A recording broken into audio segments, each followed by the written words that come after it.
Recording. ওকে, বিসমিল্লাহির রহমানির রহিম। আহ আশা করি তোমরা সকলে ভালো আছো।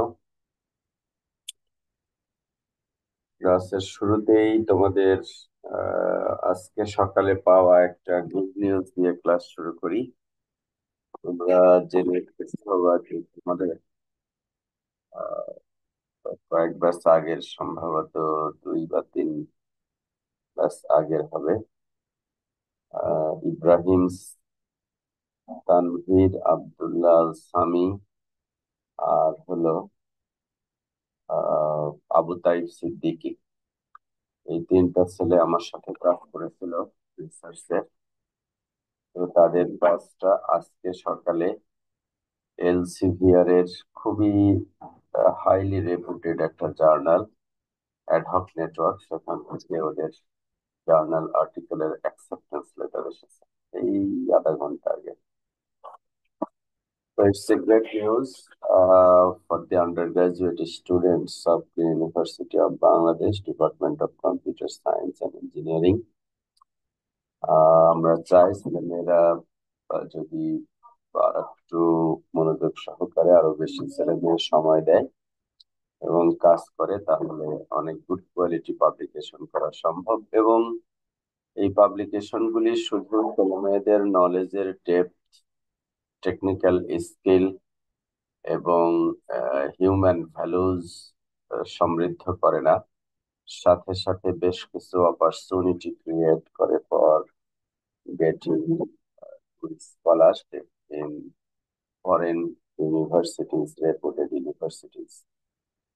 So, creating new knowledge for the literature is of utmost importance.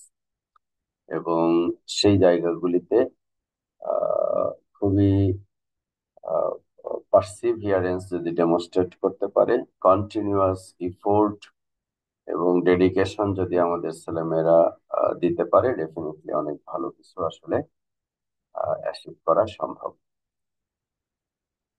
তো সেই পরিপ্রেক্ষিতে আহ আজকে আমরা আলোচনা করব হলো কম্পিউটার নেটওয়ার্কিং এর অন্যতম একটা ইম্পর্টেন্ট বিষয়। তো সেটা আহ, আসলে ছোট ছোট যে টপিক গুলি আমরা আলোচনা করি, পড়ি, শিখি, জানি, এগুলি বড় কাজের জন্য, সৃষ্টিমূলক কাজের জন্য খুবই গুরুত্বপূর্ণ ইনপুট হিসাবে কাজ করে। সে কারণে ভালো আহ, যে ইনডেপথ আন্ডারস্ট্যান্ডিং, ইফোর্ট ভালো কাজের জন্য, সেটা সবসময় আমাদের অব্যাহত রাখতে হবে। আজকে আমরা আহ আগের একটা আলোচনার একটু রিভিশন দিব। তোমরা জানো যে ফ্রিকোয়েন্সি ডিভিশন মাল্টিপ্লেক্সিং এবং টাইম ডিভিশন মাল্টিপ্লেক্সিং, এইটা দুইটাই internet systems, mobile communication systems সকল জায়গায় হেভিলি ইউজড হয়।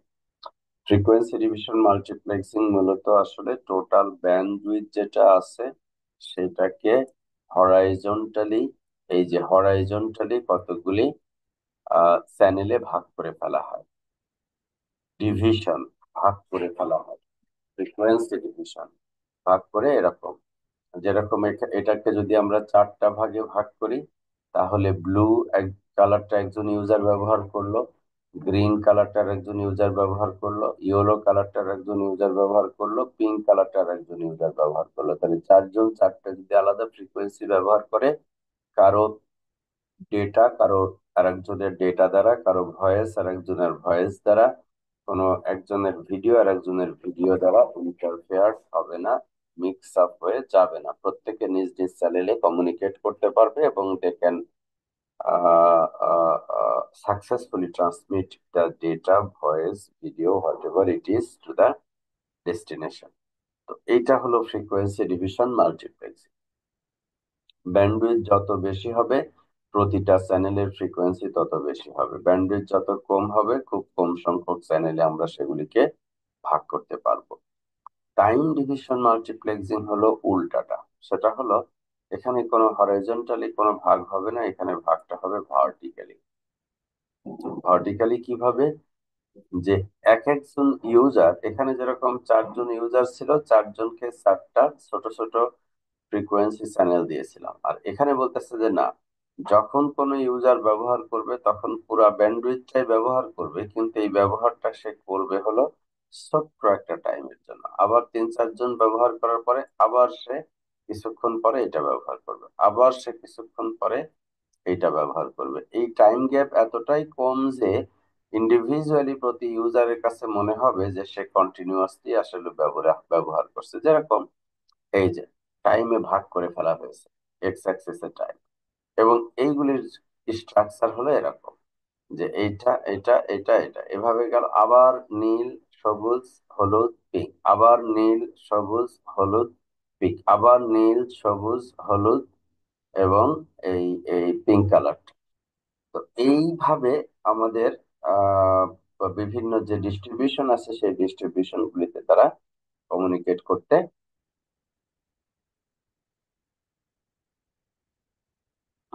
সো দ্যাট তারা ম্যাক্সিমাম ডেটা যেন ট্রান্সফার করতে পারে, তারা কমিউনিকেট করতে পারবে, সো দ্যাট ম্যাক্সিমাম ডেটা যেন তারা সোর্স থেকে ডেস্টিনেশনে ট্রান্সমিট করতে পারে।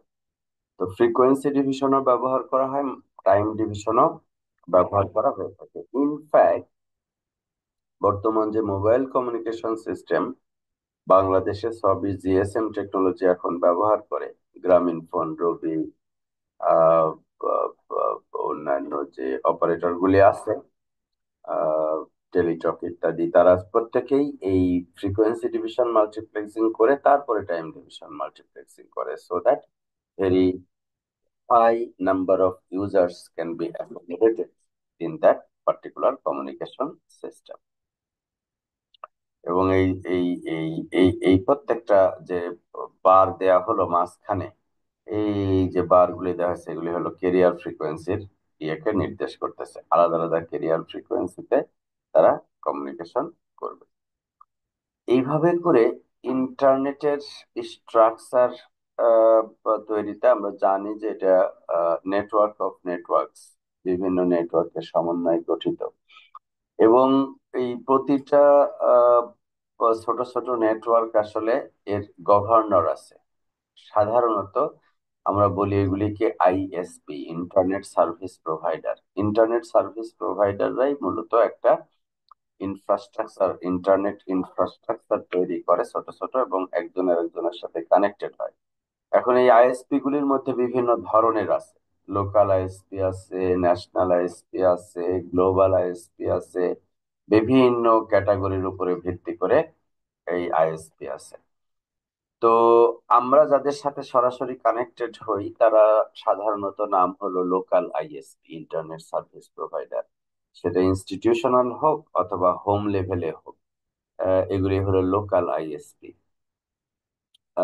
গ্রিন বিশ্ববিদ্যালয় যেরকম বর্তমানে আমরা নেটওয়ার্কের সাথে কানেক্টেড আছে, বিডি কমের সাথে কানেক্টেড আছে।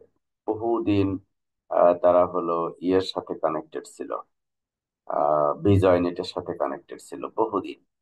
তো এখন পার্মানেন্ট ক্যাম্পাসে যাওয়ার পরে তারা এই সার্ভিস প্রোভাইডারদেরকে চেঞ্জ করে নিয়েছে, এবং মাল্টিপল আইএসপি থেকে কানেকশন নিয়েছে। এই কারণে কোনো একটা আইএসপির যদি কোনো ফেইলার হয়, কোনো কোনো কোনো ডিভাইস, সার্কিটরি ইত্যাদি, অল্টারনেট আইএসপি দিয়ে যেন সে ডেটা কমিউনিকেশন অব্যাহত রাখতে পারে। বিশেষ করে যখন রেজাল্ট পাবলিকেশন হয়, যখন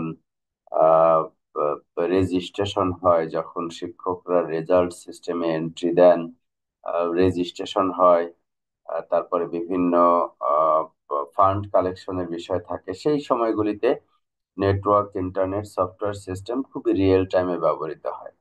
আমরা একটা ল্যাব করতেছি, একটা এক্সপেরিমেন্ট করতেছি, একটা ইমেল পাঠাচ্ছি, সেগুলি অনেক সময় আহ 2 মিনিট, 4 মিনিট, 5 মিনিট কম বেশি হলেও খুব একটা সমস্যা হয় না। কিন্তু রিয়েল টাইম সার্ভিস যখন হাজার হাজার মানুষ সাইমালটেনিয়াসলি সফটওয়্যার সিস্টেম ব্যবহার করতেছে, তখন ইন্টারনেট কানেকশনের high performance is of utmost important. তো সেই সময় আমরা এগুলিকে ব্যবহার করি। তো সেভাবে আইএসপি গুলি বিভিন্ন ভাবে কানেক্টেড থাকবে এবং এর সাথে ন্যাশনাল পলিসি, ইকোনমি ইত্যাদি কানেক্টেড আছে, বিজনেস এর সাথে কানেক্টেড আছে। তো একটা রাষ্ট্র সাধারণত এই ধরনের ইনস্টিটিউশন গুলি গভর্ন করার জন্য একটা পলিসি তৈরি করে। সেই পলিসি ফ্রেমওয়ার্কের উপরে ভিত্তি করে কে কোথায় কিভাবে ইন্টারনেটের সাথে কানেক্টেড থাকবে, তাদের ডোমেন কিভাবে, কে কার ভিতর দিয়ে ডেটা ট্রান্সমিট করতে পারবে, এবং ট্রান্সমিশন এর জন্য ব্যান্ডউইথের ইউটিলাইজেশন কস্ট কিরকম হবে, ঠিক ওরকম একটা বিজনেস রিলেশনশিপ আছে।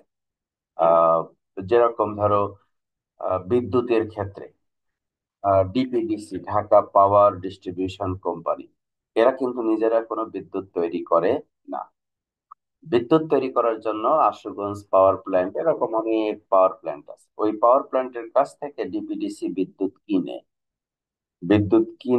কিনে মানে হলো তাদের নেটওয়ার্ক আছে, সেই নেটওয়ার্কে তারা ইনপুট নেয়, নিয়ে এই ডিপিডিসি হলো বিভিন্ন বাসা বাড়িতে, অফিসে, কল কারখানা, মার্কেট ইত্যাদি জায়গায় তারা বিদ্যুৎ সরবরাহ করে। তাহলে ডিপিডিসির কাজ হলো বিদ্যুৎ অন্য জায়গা থেকে কিনে নিয়ে এসে সরবরাহ করা হলো ডিপিডিসির কাজ। তাহলে ডিপিডিসি একজনের কাছ থেকে কিনতেছে আর একজনের কাছে বিক্রি করতেছে। আমরা বিদ্যুৎ ব্যবহার করলে সেই বিদ্যুৎ ব্যবহারের টাকাটা জমা দিই ডিপিডিসির কাছে, বা ওরকম আরইবি হলে তার কাছে, যখন যেখান থেকে নিচ্ছে তাদের কাছে আমরা বিদ্যুতের বিল দিই। কিন্তু আরইবি বা ডিপিডিসি এরা আবার বিদ্যুতের বিল দেয় যারা বিদ্যুৎ জেনারেট করে তাদের কাছে বিদ্যুতের বিল দেয়। ঠিক ওইরকম এখানেও একটা বিজনেস রিলেশনশিপ আছে। একটা গভর্নমেন্ট ওরকম ইন্টারন্যাশনাল কমিউনিটি থেকে ব্যান্ডউইথ কিনবে, একটা ইনফ্রাস্ট্রাকচার সিস্টেম নিবে, তারা সেখানে সার্ভিস ফি দিবে, লাইসেন্সিং দিবে, বিজনেসের এনভায়রনমেন্ট তৈরি করবে। গভর্নমেন্ট আবার বড় বড় আইএসপি গুলিকে তাদের আইজিডব্লিউ আছে, ইন্টারনেট গেটওয়ে প্রোভাইডার্স, তাদের কাছে দিবে। তারা আবার ছোট ছোট আইএসপি গুলিকে এরকম ব্যান্ডউইথ সার্ভিসেস দিবে। শেষ পর্যন্ত আমরা হলো লিড রিটেল কাস্টমার, বাসা বাড়িতে হোক, অফিস আদালতে হোক, এরা আমরা হলো রিটেল কাস্টমার। রিটেল কাস্টমারের কাছে তারপরে দিবে। ঠিক ওরকম ভাবে ইন্টারনেটেরও bandwidth, the most costly resource of the internet is the bandwidth. It is not router, it is not server, it is not a uh, machine that is being calculated over there. So এই জায়গায় যেটা হবে সেটি হলো fundamentally এখানে ব্যান্ডউইথের ব্যবহারই আসলে নির্ধারণ করবে যে এখানে বিজনেসটা কি হবে। তো এইভাবে করে আমরা বিভিন্ন হোম নেটওয়ার্ক বলি, এন্টারপ্রাইজ নেটওয়ার্ক বলি, বিভিন্ন ডেটা সেন্টার নেটওয়ার্ক বলি, একটা মোবাইল নেটওয়ার্ক বলি, সবই হলো এই ধরনের বিভিন্ন গ্লোবাল, লোকাল বা ন্যাশনাল লেভেলের আইএসপির আন্ডারে পরিচালিত হবে। সেইটার জন্য আমরা একটা কারেন্ট ইন্টারনেট স্ট্রাকচার কিরকম হতে পারে, একটা সময় মানুষ চিন্তা করছিল, আচ্ছা ঠিক আছে পৃথিবীর সব আইএসপি কে একে অপরের সাথে ডাইরেক্টলি কানেক্টেড করে দিলেই হলো, কিন্তু এটা সম্ভব না। সারা পৃথিবীতে এরকম মিলিয়নস অফ আইএসপিস আছে, তাদের সকলকে এরকম ডাইরেক্টলি কানেক্ট করে দেওয়া, এইভাবে ডাইরেক্টলি কানেক্ট করে দেওয়া আসলে সম্ভব না, এটা প্র্যাকটিক্যাল না। ফলে যেটা করা হয়েছে, এটাকে অনেকগুলি, এটা স্কেল হবে না, অনেক পরিমাণ কেবল লাগবে, তার ম্যানেজমেন্ট কস্ট অনেক বেড়ে যাবে। ফলে যেটা করা হয়েছে সেটা হলো ধীরে ধীরে চিন্তা করা হয়েছে কিছুটা সেন্ট্রালাইজড, কিছুটা ডিস্ট্রিবিউটেড একটা আর্কিটেকচার তৈরি করতে। পরে এক সময় মানুষ ভেবেছে, আচ্ছা ঠিক আছে, একটা গ্লোবাল আইএসপি তৈরি করি, একটা গ্লোবাল আইএসপি তৈরি করে ওই গ্লোবাল আইএসপি তে বিভিন্ন যে আইএসপি, লোকাল আইএসপি গুলি আছে, ন্যাশনাল আইএসপি গুলি আছে, সেগুলি কানেক্টেড হলো। এটাও আসলে প্র্যাকটিক্যাল না। এটাও প্র্যাকটিক্যাল না এই কারণে যে সবাই এইভাবে একটা গ্লোবাল আইএসপির সাথে কানেক্টেড হলে গ্লোবাল আইএসপির উপরে ট্রাফিক অনেক বেড়ে যাবে।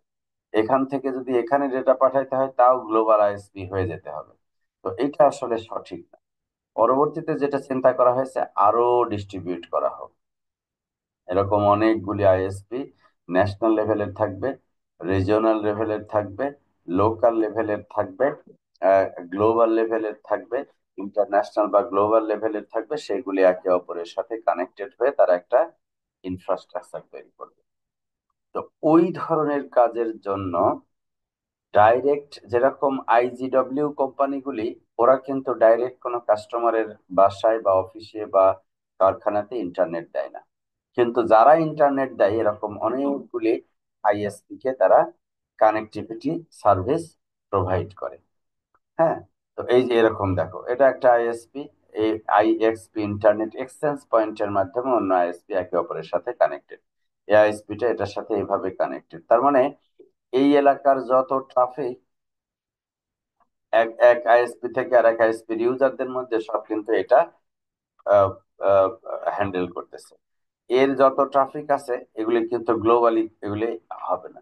এরকম ভাবে এর যত এলাকায় যত ট্রাফিক আছে, সরি এটা না, 8 পর্যন্ত এত যত ট্রাফিক আছে সব এই গ্লোবাল আইএসপিটা সরবরাহ করবে। তাহলে পরে আমরা দেখতেছি যে এগুলি আসলে সব ডিস্ট্রিবিউটেড হয়ে যাচ্ছে এবং এখানে একটা হায়ারার্কিক্যাল সিস্টেম। এই যে রিজিওনাল আইএসপি, দেখো এখান থেকে শুরু করে একটা রিজিওনাল আইএসপি এদের আন্ডারে দিচ্ছে, ও রিজিওনাল আইএসপি আবার এরকম গ্লোবাল আইএসপির সাথে কানেক্টেড হচ্ছে, এইভাবে করে একটা রিলেশনশিপ হবে। এটা একটা regional ISP. So content provider network গুলি এরকম ভাবে বিভিন্ন আইএসপির সাথে কানেক্টেড থাকতে পারে।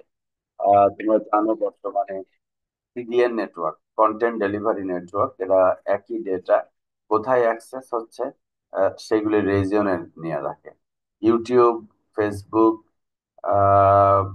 অ্যামাজন সহ অনেক বড় বড় কোম্পানি, তাদের সার্ভার কিন্তু পৃথিবীর বিভিন্ন কর্নারে আছে। একই সার্ভিস, একই ইমেল সার্ভিস, জিমেল, তার আফ্রিকা থেকে কেউ যখন লগ ইন করতেছে তখন আফ্রিকান কন্টিনেন্টের কাছাকাছি কোনো একটা সার্ভার থেকে সারা সার্ভিস দিচ্ছে।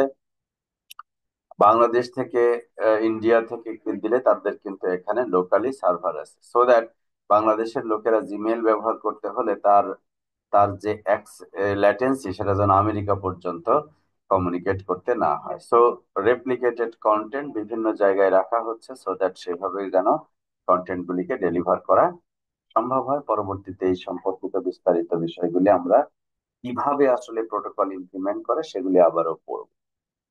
তো একটু আগে যে স্লাইডটা দেখাতেছিলাম সেখান থেকে তোমরা ধারণা পেয়েছো যে আসলে আইএসপি গুলি বিভিন্ন টায়ারে বিভক্ত। টায়ার ওয়ান আইএসপি সবচেয়ে বড়, tier two ISP, tier three ISP, এইভাবে করে এই যে রিজিওনাল আইএসপি, এরপরে লোকাল আইএসপি। তাহলে tier one, tier two, tier three, বিভিন্ন লেভেলে তাকে ভাগ করা হয়েছে। গুগলের নিজস্ব আইএসপি আছে, অ্যামাজনের নিজস্ব আইএসপি আছে, ফেসবুকের নিজস্ব আইএসপি আছে। সেটা দিয়ে তারা এটাকে বলি আমরা লুজলি হায়ারার্কিক্যাল ইন্টারনেট কানেকশন। কেন লুজলি হায়ারার্কিক্যাল বলছি? যদি স্ট্রিক্টলি হায়ারার্কিক্যাল হতো তাহলে টায়ার ওয়ান আইএসপির সাথে শুধুমাত্র আইএসপি গুলি কানেক্টেড থাকতো, আইএসপি গুলির সাথে রিজিওনাল আইএসপি কানেক্টেড থাকতো, রিজিওনাল আইএসপি গুলির সাথে অ্যাক্সেস আইএসপি গুলি বা লোকাল আইএসপি গুলি কানেক্টেড থাকতো। কিন্তু এখানে আসলে তা না, আমরা দেখতে পাচ্ছি কখনো কখনো টায়ার ওয়ান আইএসপির সাথে ডাইরেক্টলি লোকাল আইএসপি কানেক্টেড। এই যে লোকাল একটা আইএসপি টায়ার ওয়ানের সাথে ডাইরেক্টলি কানেক্টেড, এরকমও থাকতে পারে। দ্যাট মিনস কানেক্টিভিটির যে হায়ারার্কি সেটা আসলে স্ট্রিক্টলি মেনটেন করা হচ্ছে না, বাট একটা certain level of degree of hierarchy সেখানে মেনটেন করা হয়, সো দ্যাট ডেটা ট্রান্সমিট করা সম্ভব হয়। টায়ার ওয়ান কমার্শিয়াল কতগুলি আইএসপির নাম: স্প্রিন্ট, এটিএনটি, এনটিটি, এনটিটি টেলিকম, এটা এটা তোমার নাম শুনছো, অনেক অনেক বড়। কেটি টেলিকম কোরিয়ার, অনেক বড়। জাপান, বিভিন্ন দেশে এই ধরনের টায়ার ওয়ান আইএসপি আছে যারা ন্যাশনাল লেভেলের এবং ইন্টারন্যাশনাল কাভারেজ দিয়ে থাকে। আর কন্টেন্ট প্রোভাইডার নেটওয়ার্ক, একটু আগে আমরা যেটা বলতেছিলাম, গুগল, ফেসবুক সহ বিভিন্ন কন্টেন্ট প্রোভাইডার যে নেটওয়ার্ক গুলি আছে তারা প্রায়শই টায়ার ওয়ান আইএসপি কে বাইপাস করে নিজেরাই সরাসরি রিজিওনাল অথবা অ্যাক্সেস আইএসপির সাথে কানেক্টেড থাকে, so that they can fastly transfer data তাদের নিজস্ব আইএসপি দিয়ে তারা যেন করতে পারে। তো এই হলো আসলে আমাদের ইন্টারনেটের আর্কিটেকচার স্ট্রাকচার, কিভাবে করে এর ভিতরে আমরা ঢুকবো। আমরা আজকে মূলত আসলে টপ ভিউ বা আর্কিটেকচার অফ দি নেটওয়ার্ক কিরকম হতে পারে এবং কিভাবে কাজ করে সেগুলি সম্পর্কে আসলে আমরা জানলাম। আহ, সেখান থেকে আমরা এখন যেটা করব সেটা হলো ট্রান্সমিশন অফ ডেটা। যখন আমরা ইন্টারনেটের এক সোর্স থেকে আরেক ডেস্টিনেশনে পাঠাবো, তখন আমাদেরকে মাথায় রাখতে হবে যে কি কি ধরনের সার্ভিস প্যারামিটার আমাদের কাস্টমারদের জন্য প্রয়োজন। যেরকম কাস্টমাররা চায় লসলেস ডেটা পাঠাইতে, ইউজাররা চায় লসলেস ডেটা যেন সোর্স থেকে ডেস্টিনেশনে যায়, ইউজাররা চায় ডিলে যেন অনেক মিনিমাইজড হয়, ডিলে যেন অনেক মিনিমাইজড হয়, so that data transmission throughput যেন বেড়ে যায়। থ্রুপুট যেন বেড়ে যায়, থ্রুপুট মানে হলো পার ইউনিট টাইমে কি পরিমাণ ডেটা সোর্স থেকে ডেস্টিনেশনে ডেলিভার করা সম্ভব হচ্ছে, এটা হলো থ্রুপুট। ডিলে হলো সোর্স থেকে ডেস্টিনেশনে ডেটা প্যাকেট পৌঁছাইতে কি পরিমাণ সময় লাগবে, এটা হলো ডিলে। লস হলো মোট যে পরিমাণ ডেটা পাঠানো হয়েছে তার কত অংশ গিয়ে ডেস্টিনেশনে পৌঁছেছে আর কত অংশ হারিয়ে গেছে। সো লস এবং রিলায়েবিলিটি এই দুইটা হলো কমপ্লিমেন্টারি প্যারামিটার। 100টা ডেটা প্যাকেট যদি পাঠায় তার মধ্যে 90টা ডেটা প্যাকেট যদি কারেক্টলি পৌঁছায় তার মানে 90% হলো সাকসেস। রিলায়েবিলিটি হলো 0.9। যদি 99টা প্যাকেট যায় তাহলে হলো 0.99 হলো রিলায়েবিলিটি। লস কত? 0.01। আর 0.9 হলে 0.1 হলো হলো আমার সেক্ষেত্রে লস। সো 10%, ইন পার্সেন্টেজ যদি হিসাব করি তাহলে 10% লস। দ্যাট মিনস লস আমরা কমাইতে চাই, ডিলে আমরা কমাইতে চাই, কিন্তু থ্রুপুট আমরা বাড়াইতে চাই। থ্রুপুট আমরা বাড়াইতে চাই, লস আমরা কমাইতে চাই, ডিলে আমরা কমাইতে চাই, কিন্তু থ্রুপুটটা আমরা চাই যে বাড়াইতে, so that per unit time বেশি পরিমাণ ডেটা যেন সোর্স থেকে ডেস্টিনেশনে আমরা ট্রান্সফার করতে পারি। তো এই প্যারামিটার গুলি সম্পর্কে আমরা এখন একটু আলোচনা করব। গতদিন বেশ কিছু transmission time, propagation time, queueing time এগুলি সম্পর্কে ধারণা দিয়েছিলাম। আজকে আরো বিশদ বিস্তারিত আলোচনা। তোমরা জানো যে প্রত্যেকটা রাউটারে একটা fixed amount of buffer space আছে এবং সেই বাফার স্পেসের প্যাকেট গুলি এসে জমা হয়, তারপরে আবার একটা একটা করে এই এদিক থেকে বের হয়ে নেক্সট রাউটারে যাবে, তারপর নেক্সট রাউটারে হয়ে হয়ে একটা সময় ডেস্টিনেশনে পৌঁছাবে। এখন প্রশ্ন হলো এই কিউতে কতক্ষণ প্যাকেটটা থাকলো সেটা গুরুত্বপূর্ণ। যত কম সময় থাকে এন্ড টু এন্ড ডিলে তত কম হবে। তাহলে ট্রান্সমিশন ডিলে কি মনে আছে? কেউ একজন বলো তো দেখি। গতদিন আমি ট্রান্সমিশন ডিলেটা খুব বিশদভাবে আলোচনা করেছিলাম এবং শেয়ার করেছিলাম তোমাদের সাথে। ট্রান্সমিশন ডিলেটা কি মনে আছে?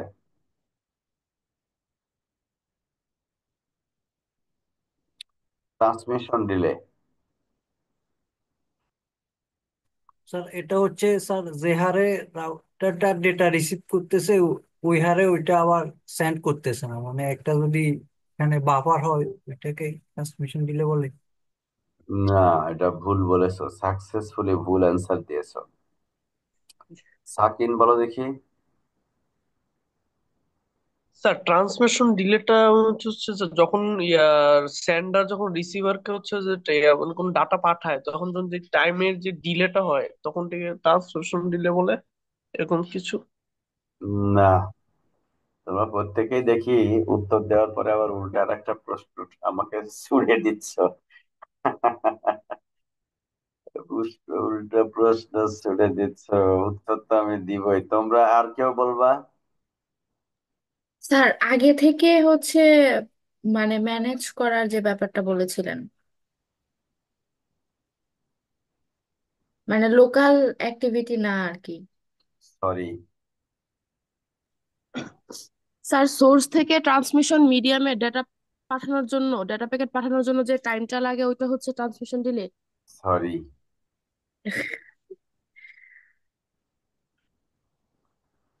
আজকে শিখবা, আর কোনোদিন যেন ভুল না হয়। গতদিনও বলছিলাম কিন্তু ভুল করে ফেলেছ।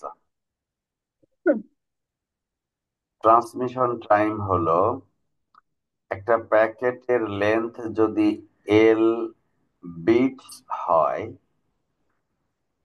এল বিটের একটা ডেটা প্যাকেট একটা মেশিন থেকে, সেটা রাউটার হোক বা কম্পিউটার হোক, একটা মেশিন থেকে নেটওয়ার্ক লিংকে এই ট্রান্সমিশন মিডিয়ামে ইনজেক্ট করতে টোটাল যে টাইম লাগে সেটাকে বলে হলো ট্রান্সমিশন ডিলে বা ট্রান্সমিশন টাইম। তাহলে কিসের উপর নির্ভর করবে? এই ডেটা প্যাকেটের length in bits divided by ওই লিংকের data rate in bits per second. তাহলে প্যাকেটের length divided by transmission rate will give you the transmission delay.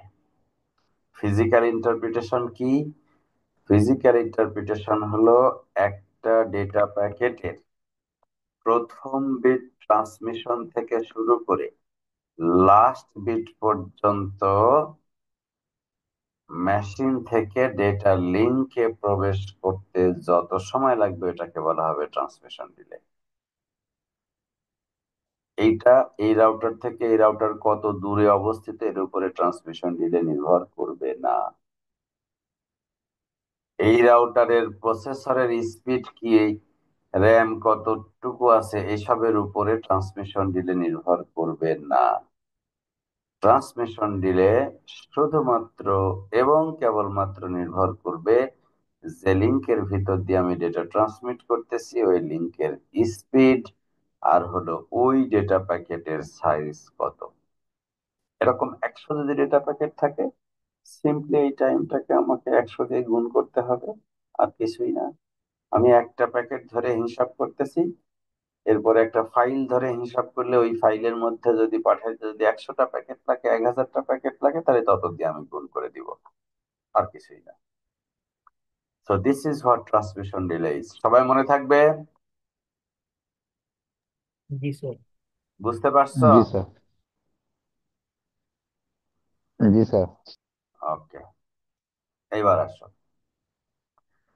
Queueing delay. Queueing delay একটু আগে বলছিলাম, একটা প্যাকেট এখানে আসলো, যতক্ষণ এখানে ওয়েট করবে ট্রান্সমিট করার আগ পর্যন্ত এই সময়টাকে কিউইং ডিলে বলে। কিউইং ডিলের সংজ্ঞাটা আমি বাস্তবিক একটা উদাহরণ দিয়ে বোঝাচ্ছি।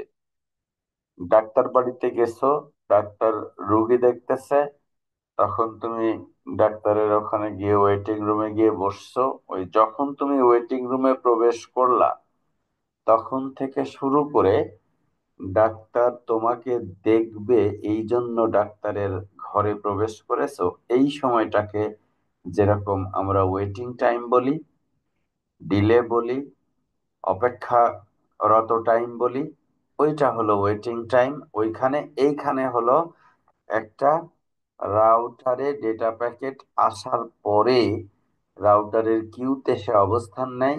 কিউয়ে যতক্ষণ সময় সে থাকবে before being processed for transmission to the next link, সেই ওয়েটিং টাইমটাকে বলা হবে কিউইং টাইম, কিউইং ডিলে।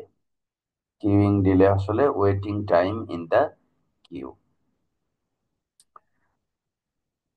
এবারে যে কাহিনী সেটা হলো কি, এইখানে যদি বাফারের সাইজ এমন হয় যে অ্যারাইভাল রেটটা ডিপার্চার রেটের চেয়ে বেশি হওয়ার কারণে পুরা বাফারটা ভর্তি হয়ে গেছে এবং নতুন প্যাকেট আসলে সেই প্যাকেটটা ড্রপ হচ্ছে, তাহলে সেই স্টেটটাকে বলি হলো আমরা কনজেশন, এবং এই লসটাকে বলি আমরা কনজেশন লস, ডেটা প্যাকেটের লস। এখন দেখো, একটা রাউটার থেকে যখন নেক্সট রাউটারে ডেটা পাঠাবো তখন কি কি ধরনের ডিলে আছে। ট্রান্সমিশন ডিলে আছে, অলরেডি আমরা আলাপ করে ফেলেছি। কিউইং ডিলে আছে, অলরেডি আমরা আলাপ করে ফেলেছি। ট্রান্সমিশন ডিলে এবং কিউইং ডিলে এই দুইটাই মূলত আসলে সিগনিফিক্যান্ট। সাধারণত ইন্টারনেটের এন্ড টু এন্ড ডিলে হলো queueing delay, transmission delay, processing delay, আর হলো প্রপাগেশন ডিলে। প্রসেসিং ডিলে হলো ওই যে ওই প্যাকেট ইরোর আছে কিনা চেক করে, বিট থেকে সিগন্যালে কনভার্ট করে, প্যাকেটটা তৈরি করে, এই জন্য যে প্রোগ্রাম রান করতে যে সময়টা লাগে ওই সময়টা, তো এইটা সাধারণত মাইক্রো সেকেন্ড বা আজকাল ভেরি হাই স্পিড মেশিনের জন্য পিকো সেকেন্ড চলে আসছে। কাজে এইটা খুব বেশি সাধারণত হয় না, খুবই কম। আর প্রপাগেশন ডিলে হলো একটা বিট, খেয়াল করো, একটা বিট এখান থেকে শুরু করে ট্রাভেল করে এই নেক্সট হপ রাউটারে পৌঁছানো পর্যন্ত অথবা নেক্সট হপ মেশিনে পৌঁছানো পর্যন্ত যে সময় নিবে সেই সময়টাকে বলা হবে হলো প্রপাগেশন টাইম। প্রপাগেশন টাইম হলো এই ডিস্টেন্সের উপর নির্ভর করবে, আর প্রপাগেশন স্পিডের উপরে নির্ভর করবে। প্রপাগেশন স্পিড সাধারণত লাইট স্পিড, এবং propagation time is equals to D divided by C. C হলো light speed, 3 × 10⁻10 metre per second, 10⁸ metre per second. আর ডি হলো ডিস্টেন্স ইন মিটার, কিলোমিটারে সাধারণত দেওয়া থাকবে, তুমি মিটারে হিসাব করে নিবা। সো সেইটা হবে হলো তোমার, সি হলো light speed meter per second, এটার ভাগ ফল করলে সেটা আসবে সময়, সেকেন্ডে চলে আসবে। So that will be your answer, propagation time. আর প্রসেসিং টাইম তো একটু আগে বললাম, কোড রান করতে যে সময় লাগে। প্রসেসিং টাইমের মধ্যে বিটে এরর আছে কিনা, আউটপুট লিঙ্ক কোনটা, এবং এটা টিপিক্যালি মাইক্রো সেকেন্ডের চাইতেও অনেক অনেক কম হয়, খুবই কম। এর কিউইং ডিলে যেটা, সেটা সাধারণত অনেক ক্ষেত্রে বেশি হয়, depends on the কনজেশন level of the router. So transmission delay গতদিন তোমাদেরকে আমি আলোচনা করে বুঝাইছিলাম L/R, আজকেও আবার আলোচনা করেছি। এবং প্রপাগেশন টাইম এটা D/S বা D/C, এটা হলো লাইট স্পিড, নিচে আর উপরে হলো ইয়ে। প্রপাগেশন স্পিড এটা ইয়ার এর ভিতর দিয়ে ট্রান্সমিট হচ্ছে, নাকি ওয়াটারের ভিতর দিয়ে ট্রান্সমিট হচ্ছে, নাকি বাতাসের ভিতর দিয়ে ট্রান্সমিট হচ্ছে, নাকি অপটিক্যাল ফাইবার কেবলের ভিতর দিয়ে ট্রান্সফার হচ্ছে, নাকি ইলেকট্রিক্যাল সিগন্যাল হিসাবে টুইস্টেড পেয়ার বা কোএক্সিয়াল কেবলের ভিতর দিয়ে ট্রান্সফার হচ্ছে, তার উপরে নির্ভর করে এই টাইমটা একটু ডিফারেন্ট হবে। তো এটা হলো 2⁻10 মিটার পার সেকেন্ড অথবা 3 × 10 মিটার পার সেকেন্ড, এটা ট্রান্সমিশন মিডিয়ামের উপরে নির্ভর করবে। সো প্রপাগেশন টাইম এবং আহ, যেটা হলো প্রসেসিং টাইম, সেটা সাধারণত অনেক অনেক অনেক কম হয়, কিন্তু ট্রান্সমিশন টাইম এবং কিউইং টাইম বেশ যথেষ্ট পরিমাণে কিন্তু বেশি হয়। এবং এখানে একটা সুন্দর ক্যারাভান অ্যানালজি দিয়ে আমরা বোঝানোর চেষ্টা করব যে কিভাবে ডেটা প্যাকেটগুলি ট্রান্সফার হয়। ধরো এটা একটা টোল বুথ, এইটা আর একটা টোল বুথ, এইটা আর একটা টোল বুথ, এরকম 10টা প্রাইভেট কার পর পর পর পর যাচ্ছে, এবং এই টোল বুথে এসে প্রতিটা প্রাইভেট কারের 12 সেকেন্ড করে সময় লাগে এই টোল দিতে আর রিসিপ্টটা নিতে, টাকাটা দিতে এবং রিসিপ্টটা নিতে।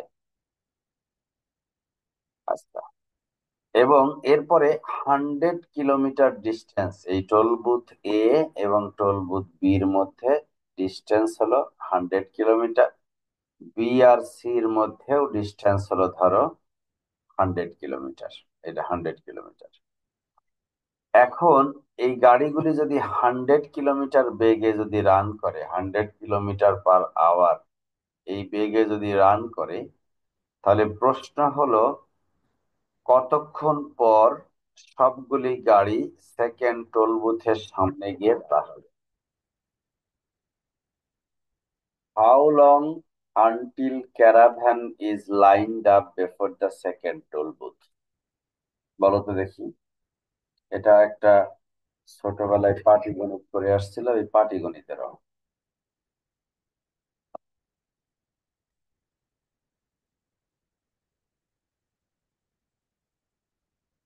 কেউ একজন হিসাব করে বলো দেখি।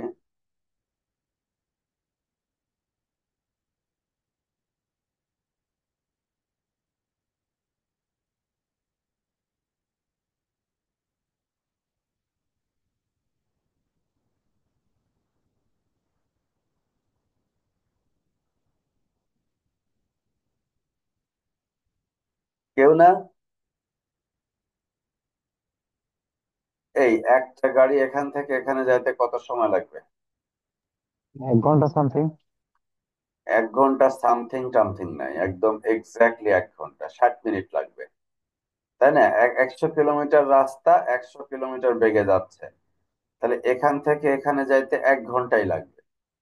আচ্ছা, এরপরে হলো ওটা কি 10টা প্রথমটাই গাড়ি আবার আছে। দাম?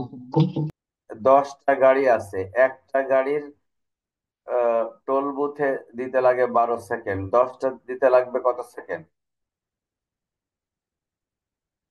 120 সেকেন্ড স্যার, 2 মিনিট। 120 সেকেন্ডে কয় মিনিট?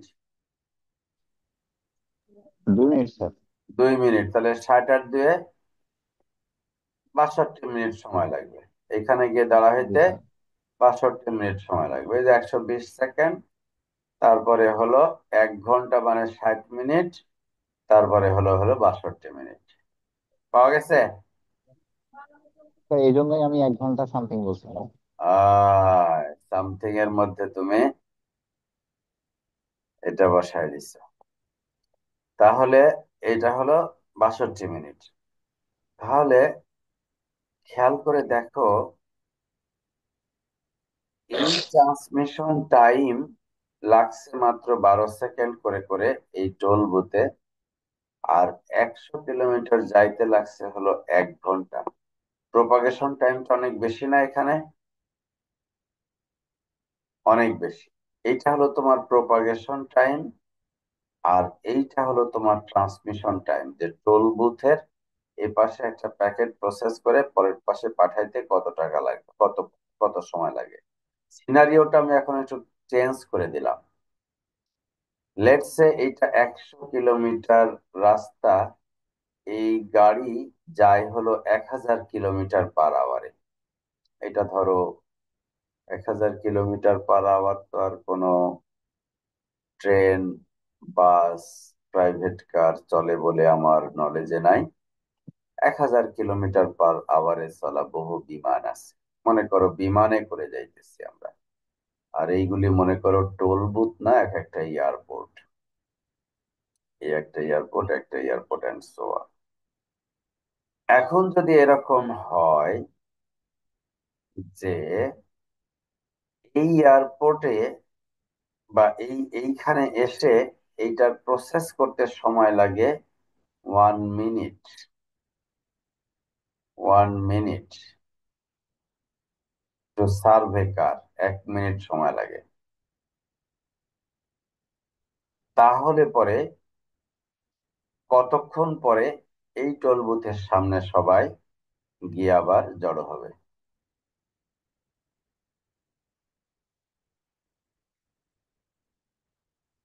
বলো দেখি, স্যার 20 মিনিট। কিভাবে পাইলা? স্যার 1000 কিলোমিটারে গেলে স্যার 100 কিলোমিটার যাইতে স্যার 10 মিনিট লাগবে, আর প্যাকেট গুলো স্যার টোল প্লাজা করতে ওইখানে যেহেতু টাইম 10 মিনিট, 1 মিনিট করে লাগে, 10টা বিট প্যাকেটকে 10 মিনিট লাগবে। আমি তো, আমার কাছে তো মনে হচ্ছে 10 মিনিট কেন লাগবে? 10 মিনিট লাগবে না স্যার, 7 মিনিটের মতো লাগবে, কারণ এক এক হাজার মিনিটে যায় এক স্যার হাজার 16 কিলোমিটার। কিলোমিটার যাচ্ছে হলো 60 মিনিটে, তাহলে 100 সরি স্যার, স্যার কিলোমিটার যাইতে, ক্যালকুলেট, স্যার 6 মিনিট লাগবে। জি স্যার, সরি। তাহলে 60 গুণন হলো 100, এই দুইটা হলো উপরে আর নিচে হলো 1000। শূন্য একটা, দুইটা, তিনটা, শূন্য একটা, দুইটা, তিনটা, এটা লাগবে 6 মিনিট। 6 মিনিট, তাহলে প্রথমটা বের হয়ে যখন এইটাতে যাবে এখানে চলে যাবে, আর দ্বিতীয়টা চলে যাবে, তাহলে মোট মিলে আসলে এখানে লস হবে আসলে 1 মিনিট, কারণ এটা এখন খুবই দ্রুত চলে যাইতেছে। এই প্রথমটা যখন যাবে দ্বিতীয়টা নিতে না নিতে এটাতে চলে যাবে। তার মানে হলো কি, 7 মিনিটের মধ্যে হলো ফার্স্ট কারটা সেকেন্ড বুথে গিয়ে দাঁড়াবে, আর 3টা কার এখনো এখানে সার্ভিসের মধ্যে থাকবে। তাহলে এই যে এই যে ট্রান্সফার, সেটা ভেরি হাই স্পিডে হচ্ছে। তাহলে এখানে নির্ভর করবে আসলে কি, নির্ভর করবে আসলে প্রপাগেশন স্পিড কত, ট্রান্সমিশন রেট কত। লিঙ্কের স্পিড যত বেশি হবে প্রপাগেশন স্পিড, আর হলো ডেটা রেট, এই দুটা কিন্তু আলাদা। ডেটা রেট হলো ডেটা ট্রান্সমিশন রেট যেটা, সেটা হলো লিঙ্কের পার ইউনিট টাইমে ডেটা ট্রান্সমিট করার ক্যাপাসিটি কত। আর প্রপাগেশন স্পিড হলো এর ভিতর দিয়ে সিগন্যাল কত দ্রুত ট্রান্সমিট হয়। এটা লাইট সিগন্যাল হইলে একরকম স্পিড, ইলেকট্রোম্যাগনেটিক ওয়েভ হলে আর এক রকম স্পিড, এটা ইলেকট্রিক্যাল সিগন্যাল হইলে আর এক রকম speed. So this is how you have to find out how they are being transmitted. তাহলে এখন দেখো কিউইং ডিলে আমরা হিসাব করব কিভাবে। কিউইং ডিলে মূলত নির্ভর করবে হলো এক একটা প্যাকেটের সাইজ কত, আর এভারেজ অ্যারাইভাল রেট কত, এবং ডিপার্চার রেট কত, মানে লিংকের ব্যান্ডউইথ কত, ডেটা ট্রান্সমিশন রেট কত। তাহলে L A divided by R, সেইটা আসলে arrival rate of bits divided by service rate of bits. That is what traffic intensity is. It's a very important term in the field of computer networking. So traffic intensity should be somewhat less than 1. If it is greater than 1, it means the network is congested. Average delay will be very, very, very, very high. If LA by R is equals to close to 0, that means নোডে almost কোনো packet নাই, packet আসা মাত্র পাঠিয়ে দেওয়া যাবে। এমন যদি হয় যে কোনো ডাক্তারের ঘরের সামনে কোনো মানুষই এখন নাই, কিন্তু ডাক্তারের ঘরের ভিতরে ডাক্তার অবস্থান করতেছে, he is waiting for patient to come, এরকম যদি স্টেট হয়, তাহলে তুমি যাওয়ার সাথে সাথে তুমি সার্ভিসটা পেয়ে যাবা। তোমার ওয়েটিং টাইম হলো 0 অথবা ভেরি ভেরি স্মল। আর যদি এমন হয় LA by R, that means মোটামুটি ভাবে আসার যে রেট এবং রোগী দেখার যে রেট, এটার সাথে একটা মোটামুটি সামঞ্জস্য আছে, তাহলে ওয়েটিং টাইম খুবই মিনিমাম হবে। এবং যত ওয়ানের দিকে যাইতে থাকবে কিউইং ডিলে তত বাড়তে থাকবে। আর ওয়ান ক্রস করে যদি চলে যায় তাহলে very very very very high. So we always want it should be less than, somewhat less than 1. আমাদের বাসা বাড়িতে যে সমস্ত জেনারেটর আছে, এইটারে কখনোই 60-70% লোডের বেশি দেয় না আমাদের। কারণ কি, এটা ডিউরেবিলিটি তখন অনেক বেশি থাকে। ওরকম ডাক্তারের ঘরে ডাক্তার যদি প্রতিটা রোগী দেখতে 2 মিনিট করে, 3 মিনিট বা 5 মিনিট করে সময় নেয়, তাহলে আজকে সন্ধ্যায় মোট এরকম 20 জন রোগী দেখতে হলে তার 100 মিনিট লাগবে, 50 জন রোগী দেখতে হলে তার 250 মিনিট লাগবে। এরকম একটা তার প্রজেকশন থাকতে হবে। আদারওয়াইজ রোগীরা এসে ঘন্টার পর ঘন্টা অপেক্ষা করবে, সেটা আসলে সঠিক হবে না। তো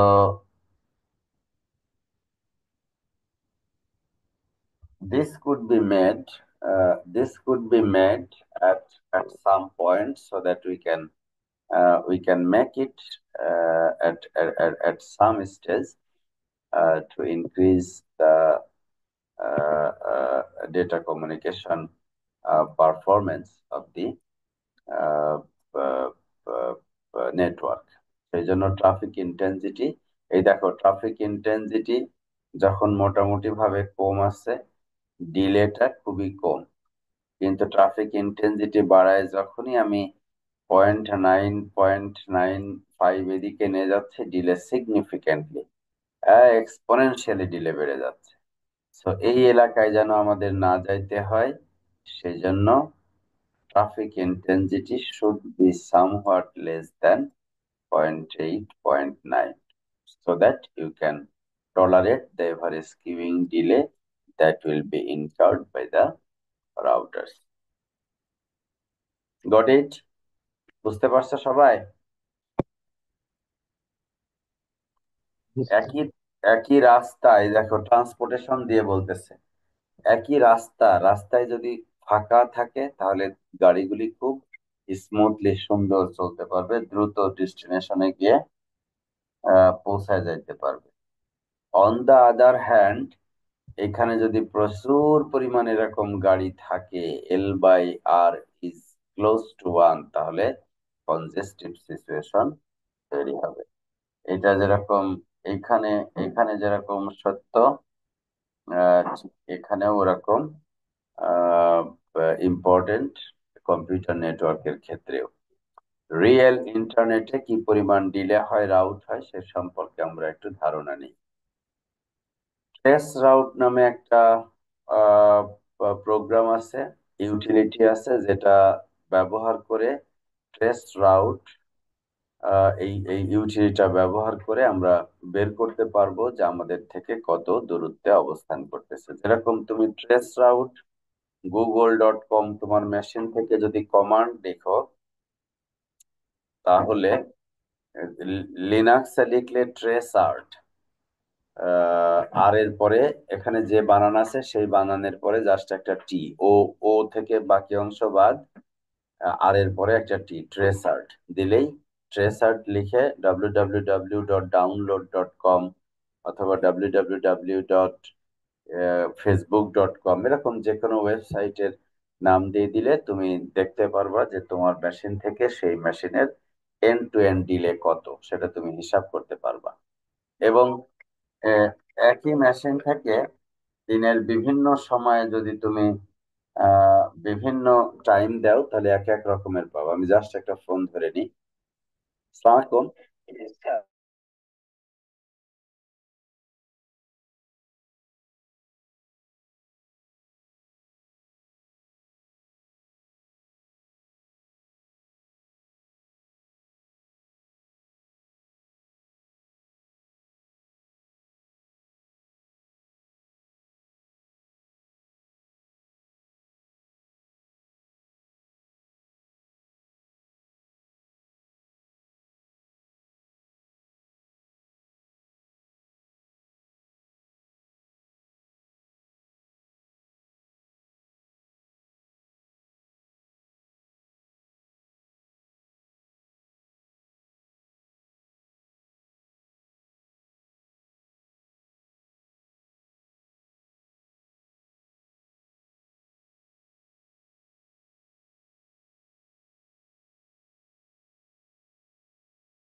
তো যেটা বলছিলাম সেটা হলো ট্রেসার্ট।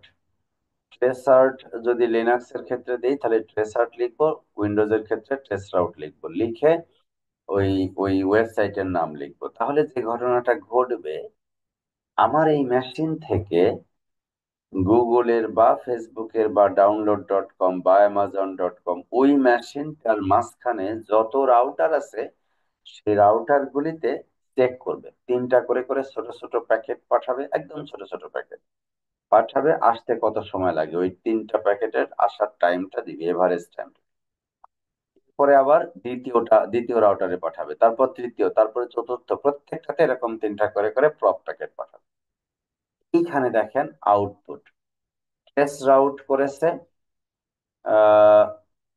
ইউনিভার্সিটি অফ ম্যাসাচুসেটস এর, আমেরিকার ইউনিভার্সিটি অফ ম্যাসাচুসেটস এর কম্পিউটার সায়েন্স ডিপার্টমেন্টের গ্রাজুয়েট স্কুলে থাকা একটা মেশিন, সেই মেশিন থেকে ট্রেস রাউট করেছে ফ্রান্সের অত্যন্ত বিখ্যাত একটা ল্যাবরেটরি ইউরোকম। ওই ল্যাবরেটরি, রিসার্চ ল্যাবরেটরির একটা মেশিনে ট্রেস রাউট করেছে ডোমেনে। এই ট্রেস রাউটের আউটকাম কি এসেছে সেটা এখানে দেখতে হবে। এই সংখ্যাগুলি এক একটা হোপ নির্দেশ করতেছে। দ্যাট মিনস এক একটা রাউটার, এখান থেকে এটা রাউটার, এখান থেকে আর একটা রাউটার, এখান থেকে আর একটা রাউটার, এরকম। তাহলে প্রথমটা থেকে একদম কুইক, মানে ওই জর্জিয়া টেকেরই নিজস্ব যে গেটওয়ে আছে, ওখান থেকে সে 1 মিলি সেকেন্ড 2 মিলি সেকেন্ড।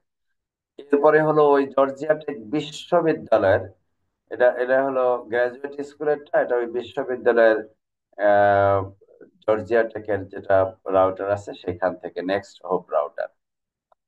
এইটা হলো চলে গেছে এখন ইউনিভার্সিটি অফ ম্যাসাচুসেটস এর কেন্দ্রীয় যেটা রাউটার আছে সেইখানে 6-5 মিলি সেকেন্ড। এরপরে ওখান থেকে বের হয়ে চলে গেছে হলো আইএসপি তে, এখন হলো 16, 11, 14 এরকম মিলি সেকেন্ড। এরপরে বিভিন্ন ওদের দেশের হয়তো আরো বিভিন্ন রাউটার আছে, ওদের অটোনোমাস সিস্টেমস আছে ইত্যাদি। পার হয়ে লেভেল 1 রাউট আইএসপি পর্যন্ত যাবে, টায়ার 1 আইএসপি পর্যন্ত যাবে, লোকাল আইএসপি থেকে রিজিওনাল আইএসপি হয়ে টায়ার 1 আইএসপি পর্যন্ত যাবে। তো এইখানে মোটামুটি ভাবে ওদের মধ্যে হলো এই পর্যন্ত ডিলে আমরা দেখতে পাচ্ছি 22-23 এরকম মিলি সেকেন্ড। 8 নম্বরে এসে হঠাৎ করে আমরা দেখতে পাচ্ছি আইপির রেঞ্জও সিগনিফিকেন্টলি চেঞ্জ। এই যে IP address of the machine, এবং অ্যাড্রেসটা হয়ে গেছে 104, 109, 106। তার মানে ট্রান্স আটলান্টিক, এটা হলো ট্রান্স আটলান্টিক ডিলে।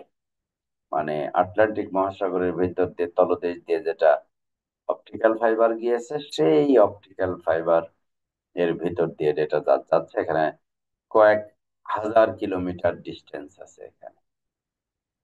এবং তারপরে এই যে 105, 9, 12 এরকমই আছে, 16, 24, 24, 33, লাস্টে গিয়ে 126, 28 এই ধরনের মিলি সেকেন্ডে গো।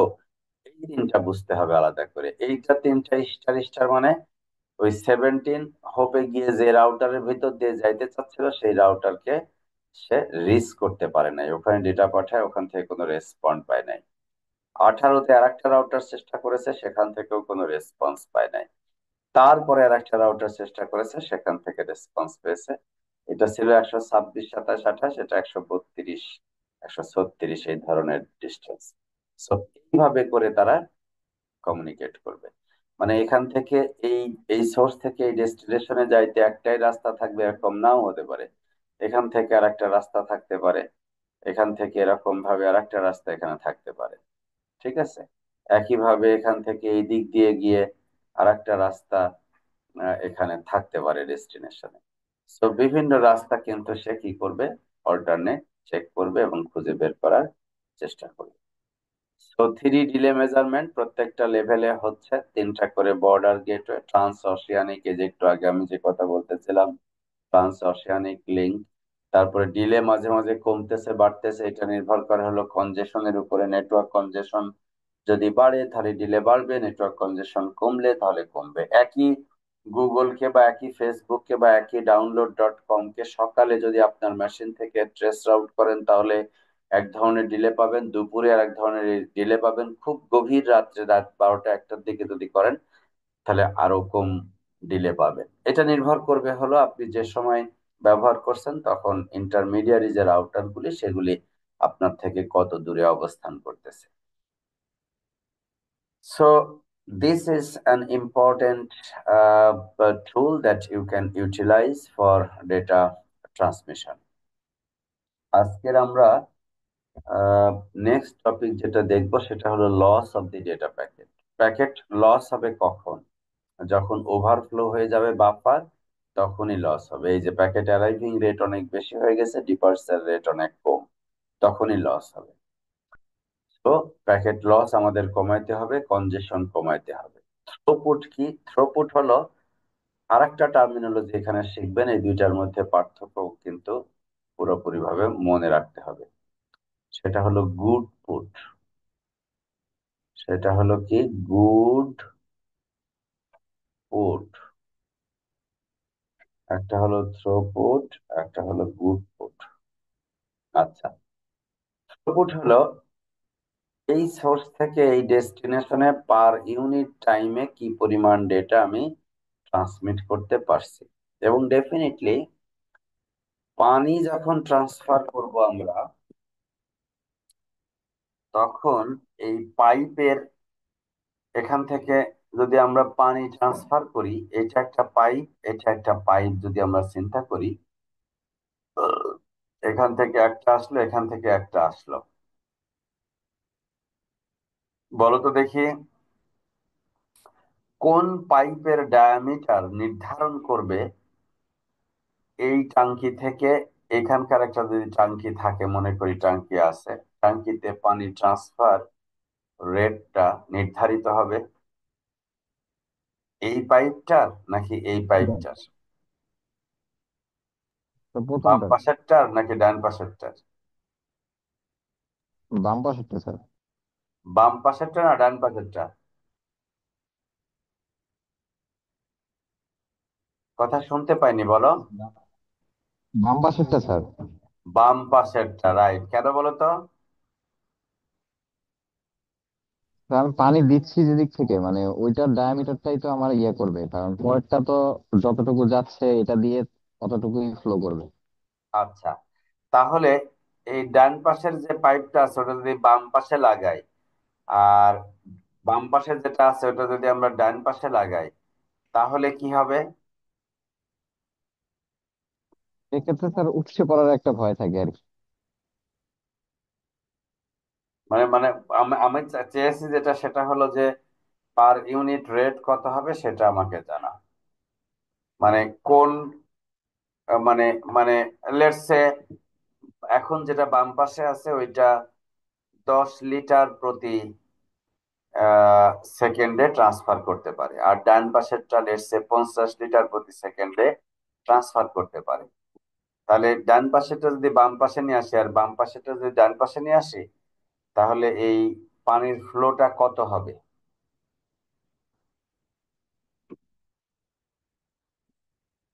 স্যার নর্মালি 10ই হবে, কিন্তু এখানে হচ্ছে হ্যাঁ, আপনার 40 লিটার বা ওইটা হচ্ছে শোনো লস শোনো হবে। শোনো শোনো শোনো, নর্মাল আর অ্যাবনর্মাল না, সবসময় নর্মাল। ডানে বসাও অথবা বামে বসাও, যেখানেই বসাও না কেন, পার ইউনিট টাইমে তুমি 10 লিটারের বেশি পাঠাইতে পারবা না। কারণ সবচাইতে বটল নেক যে পাইপটা, সবচাইতে চিকন যে পাইপটা, সেটাই তোমার সোর্স থেকে ডেস্টিনেশনে কত রেটে তুমি ট্রান্সফার করতে পারবা সেটা নির্ধারণ করবে।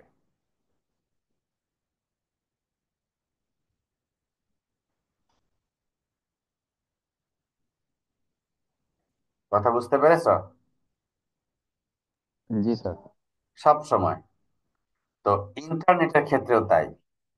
এইটা যদি RS বিট পার সেকেন্ড হয়, বাম পাশের এইটা RS বিটস পার সেকেন্ড এটা ডেটা ট্রান্সফার রেট হয়, ডান পাশেরটা যদি RC বিটস পার ডেটা পার সেকেন্ড হয়, এবং RC যদি RS এর চাইতে বড় হয়, দেখো RS যদি RS এর চেয়ে বড় হয়, what is the average trend throughput? আর এখানে হলো RS যদি RC এর চেয়ে ছোট হয়, RS যদি RC এর চেয়ে ছোট হয়, RSC নির্ধারণ করবে কি হবে। আর RS যদি RC এর চেয়ে বড় হয়, এই রাউটারে বটলনেক ঘটনা ঘটবে, কিন্তু থ্রুপুট RC দ্বারাই নির্ধারিত হবে। RC নির্ধারণ করবে থ্রুপুট কত। বোঝা গেছে? আর একটা ডেফিনেশন আমি বলছিলাম, গুড পুট। গুড পুট মানে হলো এখান থেকে এখানে যখন আমরা ডেটা পাঠাই তখন অনেকগুলি ডেটা লস হয়ে যেতে পারে, তখন আবার আমরা রিট্রান্সমিট করি। ট্রান্সমিশন এবং রিট্রান্সমিশন সহ, ট্রান্সমিশন এবং রিট্রান্সমিশন সহ এবং বিভিন্ন কন্ট্রোল প্যাকেট সহ পার ইউনিট টাইমে সোর্স থেকে ডেস্টিনেশনে যে রেটের এটা আমরা ডাটা ট্রান্সমিট করতে পারতেছি সেটার নাম হলো থ্রুপুট। আর গুড পুট হলো সব বাদ দিয়ে, রিট্রান্সমিশন বাদ, কন্ট্রোল ইনফরমেশন বাদ, সকল ধরনের ওভারহেড বাদ, শুধু অরিজিনাল ডেটা সোর্স থেকে ডেস্টিনেশনে পার ইউনিট টাইমে যে পরিমাণ ট্রান্সফার করতে পারতেছি সেটাকে বলবো হলো আমরা গুডপুট। সেই অর্থে গুডপুট is typically always less than or equal to throughput, এবং গুডপুটের সাথে ওভারহেডের ডেটাটা, ওভারহেড ট্রান্সমিশন রেট যেটা, সেটা যোগ করলেই পাওয়া যাবে হলো থ্রুপুট। ওভারহেড কিসের? ওভারহেড হলো রিট্রান্সমিশন করা লাগে, অনেক সময় প্যাকেট হারায় গেলে, লস হয়ে গেলে সেই প্যাকেটটা আবার রিট্রান্সমিশন করা লাগে। তারপরে প্যাকেটের বিভিন্ন সিরিয়াল, অন্যান্য তথ্য ইত্যাদি মেনটেন করার জন্য বেশ কিছু ওভারহেড, কন্ট্রোল বিট ট্রান্সফার করা লাগে, অ্যাকনলেজমেন্ট ট্রান্সফার করা লাগে, আরো বিভিন্ন ধরনের ছোট ছোট প্যাকেট আমরা পড়বো ভবিষ্যতে, সেগুলি ট্রান্সফার করা লাগে। যত ধরনের ওভারহেড আছে, এই ওভারহেড গুলি বাদ দিয়ে যদি আমরা থ্রুপুট থেকে, তাহলে পেয়ে যাবো গুডপুট। গুডপুট তাহলে কি? গুডপুটের ফিজিক্যাল মিনিং হলো অরিজিনাল সোর্স থেকে যে অরিজিনাল ডেটা, মূল ফাইলের কন্টেন্ট পার ইউনিট টাইমে আমি কি পরিমাণ ট্রান্সফার করতে পারতেছি, সেটা হলো গুডপুট। অ্যাকচুয়ালি কাজের কাজ আসলে এইটাই। আর বাকিগুলি যেগুলি, সেগুলি ইরর ম্যানেজমেন্ট, হ্যান্ডলিং, কন্ট্রোলিং ইত্যাদি সিস্টেম দ্বারা সেগুলি পরিচালিত হবে। তো আজকে আমাদের এ পর্যন্তই। আগামী দিন আমরা লাস্ট এই চ্যাপ্টারের সিকিউরিটি, প্রোটোকল লেয়ার ইত্যাদি বিষয় নিয়ে কিছু টপিক আছে, এগুলি পড়ে আমরা আগামী দিন এই চ্যাপ্টারটা শেষ করব। এই পর্যন্ত কারো কোনো কোশ্চিন আছে কিনা? নাই। তাহলে আমি রেকর্ডিংটা প্রথমে বন্ধ করছি, এরপরে আমরা চলে যাব হলো অ্যাটেন্ডেন্সে।